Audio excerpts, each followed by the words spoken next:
प्रेरित 17:24 परमेश्वर जसले संसार र देशमा भएका यवथोक बनाउनु भयो, उहाँ स्वर्ग र पृथ्वीका प्रभु भएको हुनाले हातले बनाएको मन्दिरमा बास गर्नुहुन्न।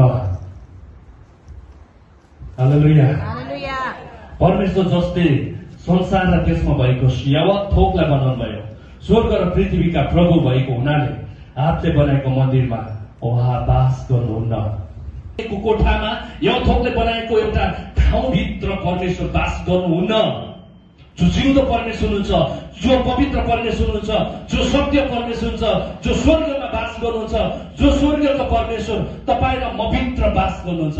यसकारण जिउँदो मन्दिरभित्र परमेश्वर बास गर्नुहुन्छ। हालेलुया। यसका तपाईँ र म जिउँदो मन्दिरहरू हौ,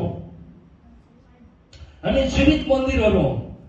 अनि त्यो मन्दिरलाई सफा गर्ने काम चाहिँ तपाईँ र मैले गर्छौँ।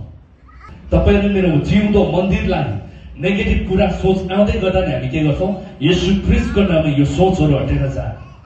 हाम्रो मन्दिरलाई हामी शुद्धिकरण गर्न सक्छौँ।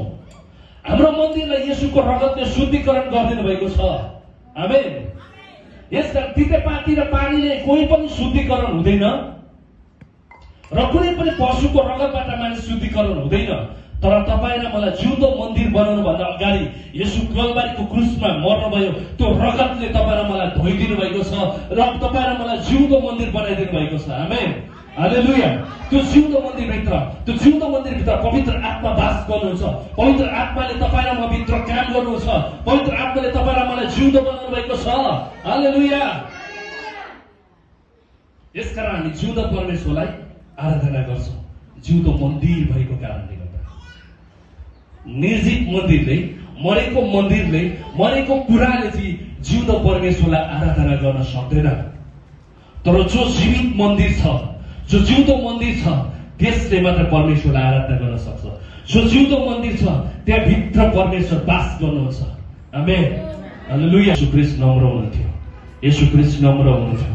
त्यो नम्रता मैले लिनुपर्छ। जसले उहाँले गोरा लगाएर त्यो मन्दिरबाट त्यहाँको व्यापारीहरूलाई निकालिदिएको छ।